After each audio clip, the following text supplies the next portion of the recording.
Kasihilah musuhmu, berbuatlah baik kepada orang yang membencimu. Sugeng Enjing. Saya sambil latihan bahasa Jawa.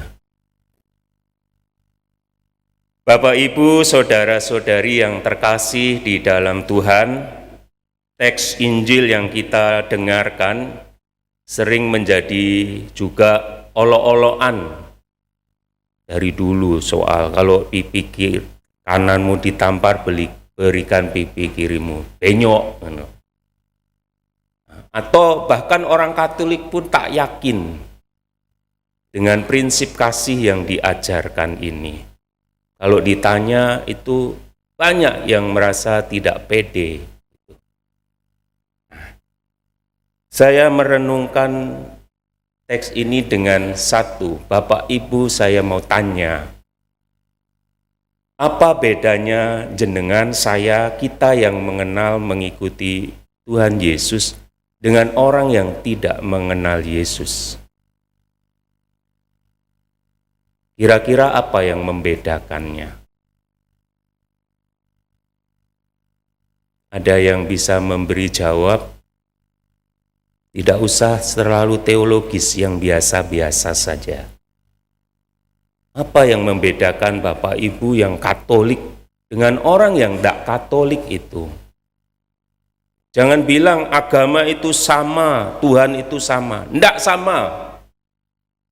Tidak ada ceritanya Tuhan itu sama.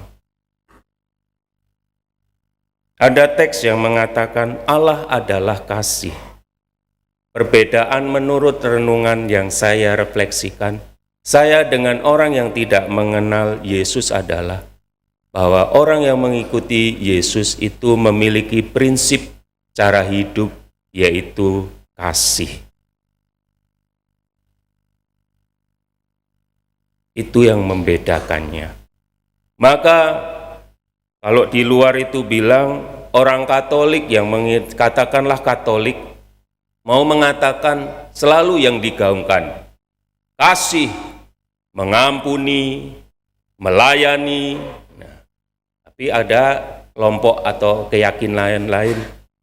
Kalau kita Katolik ngikut Yesus, kasih, mengampuni, melayani. Nggih napa mboten?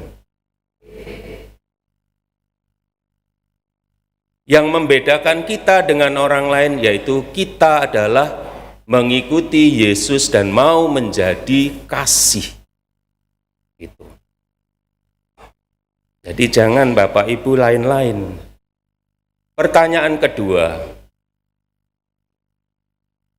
menurut keyakinan Bapak Ibu, bisa enggak mengampuni orang yang menyakiti kita? Atau tadi bahasa ngerinya, kasihilah musuhmu. Banyak orang, mana mungkin bisa Romo? Saya akan buktikan, memusuhi itu sama halnya menyakiti kita Bapak Ibu. Melukai kita, entah dengan mulut maupun dengan tindakan. Atau mungkin melukai, gores kita. Menurut Bapak Ibu bisa enggak mengampuni? Logika umum praktek hidup jenengan. Tolong jujur.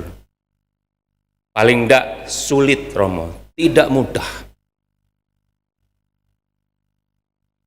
Bisa enggak menerima orang yang menyakiti Bapak Ibu sampai habis-habisan?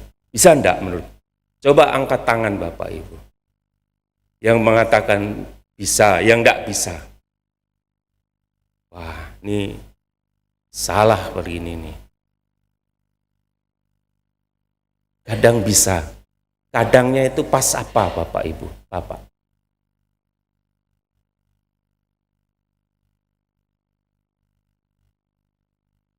Oh, gregetan. Oh.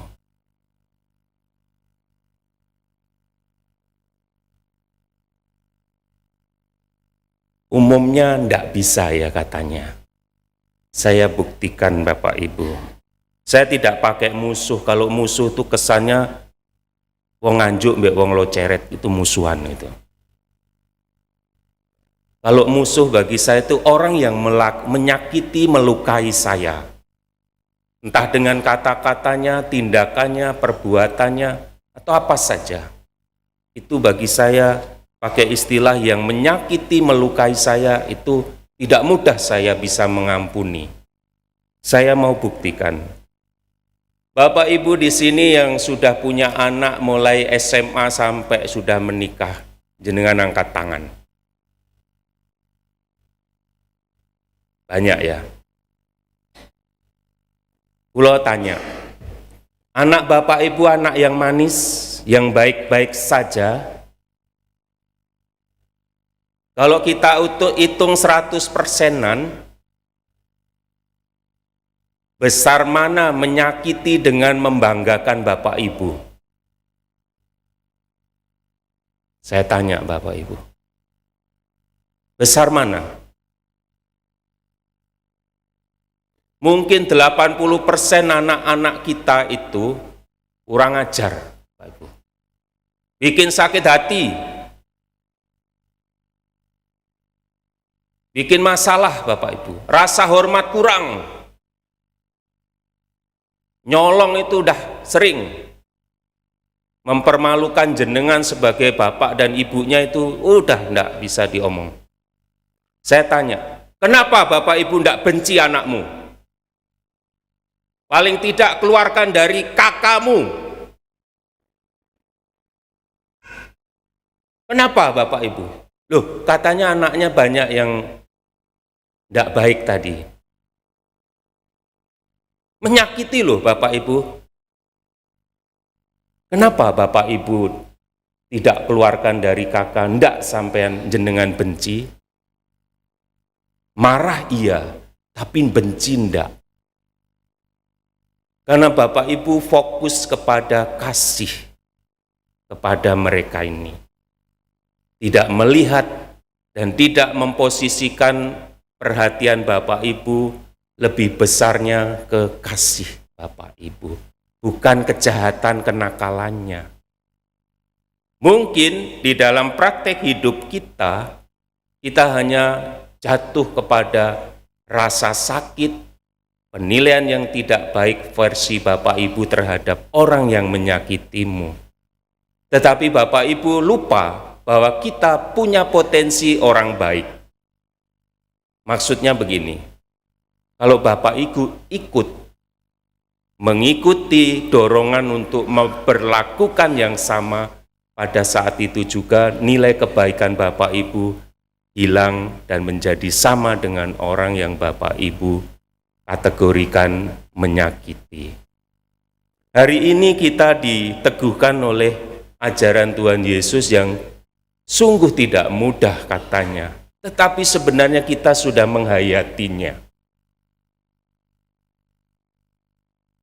Bapak Ibu sudah mempraktekkannya. Saya yakin itu. Tidak, ajaran Tuhan Yesus itu bukan awang-awang, bukan teologis saja, tapi kenyataan dan itu bisa dihidupi. Buktinya dengan anak-anak Bapak Ibu. Itu orang terdekat loh Bapak Ibu. Kalau yang orang itu ngomongkan saya itu tetangga orang Laban gitu, enggak ngaruh saya. Enggak pusing saya, enggak, setiap hari enggak ketemu. Paling kalau lewat, kurang ajar dia lewat lagi. Tapi ini kita disakiti orang yang bersama kita, bisa jadi pasanganmu, anak-anakmu, iparmu, mertuamu. Setiap kali bisa menyakiti kita dengan macam cara. Tapi apakah Bapak Ibu tidak melihat bahwa kita punya potensi yang lebih? Tuhan Yesus hari ini memberikan pengajaran yang tidak mudah, tetapi Ia mau membawa kita menjadi pribadi kasih manusia rohani. Seperti Allah yang tidak pernah berhenti mengasihi manusia, walaupun manusia membuat posisi dirinya melawan Allah. Tapi Allah tidak pernah merubah posisinya untuk terus mengasihi manusia. Dan cermin itu nampak jelas dalam praktek orang tua kepada anak. Jenengan refleksikan. Benar enggak? Allah bisa menghukum kita, mencabuk kita, tapi Dia tidak pernah mengurangi bahkan mengubah kemarahannya menjadi benci. Dia akan terus mengasihi kita sampai kita tak mampu lagi menyakiti Allah. Dan saya merenungkan kasih yang seperti itu ada dalam pribadi yang disebut bapak dan ibu kepada anak-anak. Saya mengerti ini setelah saya telat menyadari kasih memes saya. Ini buandelnya minta ampun. Saya anaknya Mak Nilo Ceret yang ndak kenal. Nakalnya ndak karu-karuan. Mak saya itu sampai wedi, takut dengan saya. Sekarang terserahlah, mau jungkir balik, ya udahlah, ndak bisa. Saya telat, umur 36 saya baru sadar bahwa orang tua itu mengasihi saya. Yang muda jangan telat, Bapak Ibu yang pasangan muda, jangan pengertian kasihmu kepada orang tua yang habis-habisan itu kalian sadari saat mama, bapak, ibu jenengan mau sekarat dan sebentar lagi masuk peti. Mumpung masih hangat, dipeluklah. Nek sudah dingin, sia-sia. Kasihmu omong kosong. Mumpung masih hangat badannya, dipeluk. Nek wis dingin, adem, mbok kita sugih, pejabat, dan seterusnya, ndak ada gunanya. Belajarlah kasih Allah dalam cara hidup orang tua kita yang tidak sempurna, tapi kasihnya itu nyata. Allah mempraktekkan dalam diri Tuhan Yesus. Rela menerima salib mati demi memastikan yang dikasihi mendapatkan keselamatan, kemuliaan. Kasih Yesus itu salib. Kasih jenengan, kalau mengasihi berarti siap hidup tidak enak karena diperlakukan tidak baik oleh orang yang jenengan kasihi. Penerimaan itu bukti nyata Anda manusia kasih. Tuhan Yesus memberkati.